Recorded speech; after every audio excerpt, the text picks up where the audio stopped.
Jadi pertamanya saya ingin menyatakan gembira lah kerana pada pagi ini saya terjemput dan untuk bersama dalam menyempurnakan convention kejuruteraan kebangsaan 2026 di peringkat kita di Malaysia ni.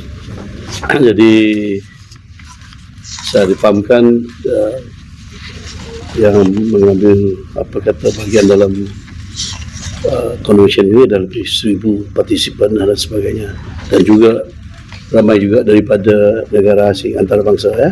So this is an international event lah. Makna dia kita ni ada pentirafan lah daripada negara-negara asing ya.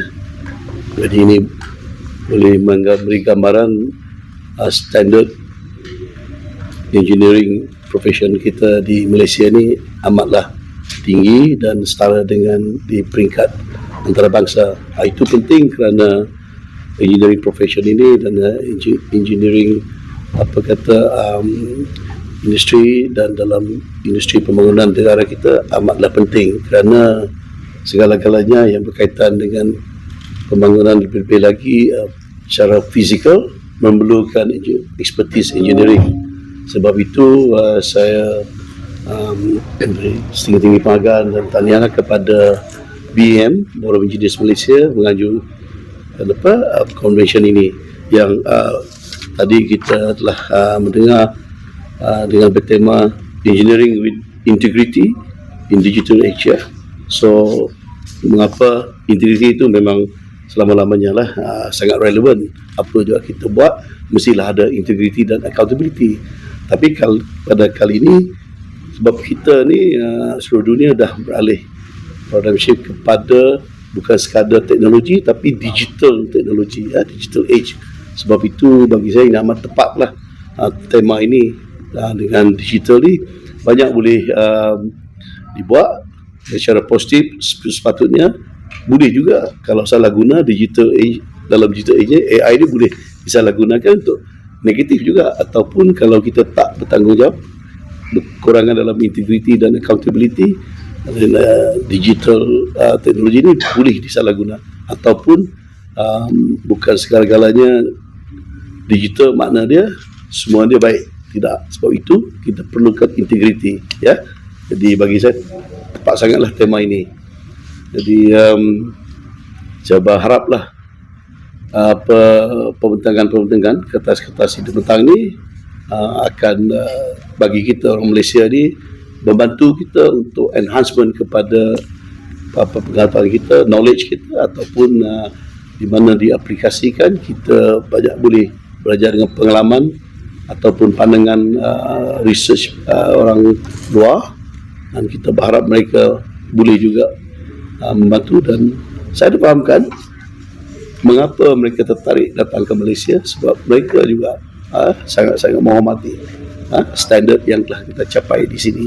Jadi dua hala ni memang membantu dalam kita mempertingkatkan lagi engineering profession kita ini di Malaysia ini sebagai dikenali sebagai yang amat boleh dipercayai dan berintegriti dan beraccountability. Ya. Cadangan pendaan terhadap akta pendaftaran jurutera sekolah. Ya. Semakkan fee untuk perkhidmatan jurutera. Ya. Yang itu memang banyaklah pelbagai cadangan-cadangan dari masa-masa libat urus dan sebagainya. Jadi ada isu-isu yang dianggap sebagai penting kita masukkan dalam cadangan pindaan pada Engineering Act kita. Jadi Akta Engineering 1967 ni. Jadi sekarang dalam peringkat akhirlah untuk kita buat pindaan ya. Ya. Ini pindaan ini adalah semata-mata untuk kita memperkukuhkan lagi dan juga untuk kita memperbaiki apa yang ada kekurangan daripada yang sedia ada. Kita menggunakan peluang ini untuk kita nak perbaikan lagi lah kandungan tu. Jadi ia mendorong kepada kita boleh pastikan profesional engineering kita dengan lebih baik. Ini akan dibawa ke sidang parlimen bulan September kita nak warta. Kita nak waktu bulan September lah jadual kita. Pembebasan Tibet yang Dato' Sri mention tadi. Pembebasan Tibet ni sekarang kerajaan memandangkan Tibet ni sebagai satu sektor yang amat penting, sebab itu jawatankuasa di kabinet ni mengenai Tibet dipengusikan oleh Yang Amat Berhormat Timbalan Perdana Menteri Satu, Datuk Seri Syed Hamidi. Itu memberi gambaran Tibet ni bukanlah just by the way kata orang. Government is putting a very strong emphasis on Tibet supaya kita bagi peluang kepada anak-anak muda kita dan untuk kita memberi peluang empowerment, dikata begitulah supaya mereka ni lebih mahir dan bolehlah nanti dalam industri pembinaan di negara kita mengisikan ruang di mana pada masa sekarang mungkin kita ada kekurangan daripada skill workforce kita, dan kita banyak bergantung kepada pekerja tenaga asing tenaga pekerja asing. Jadi tujuan akhirnya nanti kita nak generasi muda Malaysia ini mereka ni mahir, highly skilled. Sebab itu Tibet ni kerajaan ambil berat lah. Jadi memang JKR memang ada peranan lah dalam itu dari Kementerian Kerja Raya melalui CIDB, Construction Industry Development Board, juga kita ada program. Sebab itu kita ada Akademi Binaan Malaysia di mana kita peluangkan untuk peluang untuk mana-mana yang berminat dalam program Tibet ni, kita sediakan program dan sediakan tempat untuk mereka. Banyak lagi lah, bukan sekadar di CIDB, bukan sekadar di Kementerian Kerja Raya, kementerian-kementerian lain, Human Resource Ministry pun, Kuskop, bukan Kuskop, Kesuma, Kementerian Sumber Manusia, banyak program dalam Tibet. Jadi bulan depan September Malaysia akan menghantar peserta ramai lah,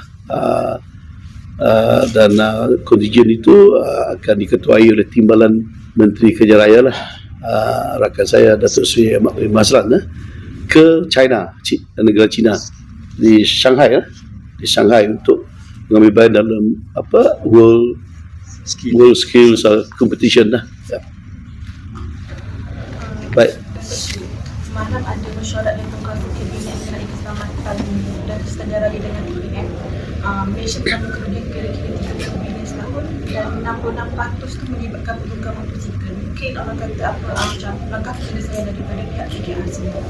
Ya, memang betul. Saya bersama Ketua Pengarah JKR dan juga Timbalan KSU lah, bersama dalam mesyuarat itu yang dipengusikan oleh Yang Amat Berhormat Timbalan Perdana Menteri Satu lah, Datuk Seri Syed Hamidi. Memang kita menerima pembentangan di mana dilaporkan statistik kes-kes kemalangan dan mangsa kemalangan. Yang betul yang sangat tinggi adalah mangsa penunggang motosikal dan pengujian motosikal. Jadi ditanya tadi berkenaan dengan apa langkah kami, memang sebab itu belakangan ini kita di Kementerian Kerja Raya dan melalui LLM, Lembaga Lebuh Raya Malaysia, dan juga JKR menekankan bagaimana kita membantu dalam kita mengurangkan kemalangan dan mangsa kemalangan pengguna motosikal ni. Sebab itu kita ada program di mana kita perbaiki lorong-lorong motosikal mungkin yang lama, terbiar dan tidak selamat diguna. Kita telah dalam 2-3 bulan lepas saya pergi turun di mana satu projek yang hampir 20 km lah, hampir, di mana sebelum kita buat perbaiki keadaan di situ, dia selalu kena banjir, gelap sebab lampu dah rosak, juga rosak oleh bendel semua dan sebagainya. Jadi kita program kita mengelokkan semuanya fasiliti di sana dan kita menerima maklum balas daripada pengguna. Dia memang menghargai lah, sebab laluan tu dah jadi sangat baik lah. Lampu menerangi bila malam, dan air tak lagi bertakur dan dia tak boleh dilalui, dan kerosakan lain lah. Jadi bukan di situ saja, kita berterusan di program ini, berterusan di tempat-tempat lain pun kita tertaluk kepada kewangan lah. Jadi kewangan kita agak tahap, sebab itu dalam bajet yang akan datang ini kami memohon lebih besar lagi bajet untuk kegunaan ini. Ya, Peralatan black spot. ya. Kita juga kemalangan ni selalunya berlaku kerana ialah memang kecuaian penunggang dan pemandu kalau kereta, tapi kita tidak menafikan keadaan jalan kita mungkin tak selamat pun. Sebab itu kita ada black spot. Kerap berlaku kemalangan bukan hanya keadaan jalan tu tak baik, tetapi kerana dia selekoh ataupun kerana di persimpangan dan sebagainya. Jadi kita black spot ni. Sebab tu kita baru-baru ini di Kuching minggu lepas saya telah merasmikan satu kolaborasi di antara KKR, JKR Sarawak, JKR Malaysia, PDRM Polis, dan WHO, World Health Organization. Mereka pun ada program membantu. Jadi kita buat lah di program di mana kesemua ini bagaimana kita mengenal prestasi sesuatu itu dikatakan black spot. Dia ada kriteria dia. Dia dalam lingkungan 50 radius 50 meter. Kalau dalam sesuatu masa berapa kali kemalangan berlaku di situ, ataupun dalam jarak 100 meter berapa kematian ya dalam berapa tahun sudah. Jadi memang ada tempat-tempat ataupun spot yang kita kata tu ada di tempat lain tak ada kes-kes kemalangan, tapi ada di mana-mana kerap berlaku, ataupun bila berlaku kematian atau kecederaan dia tinggi, di situ kita kena pasti sebagai black spot. Di situlah tumpuan kita untuk kita buat rawatan.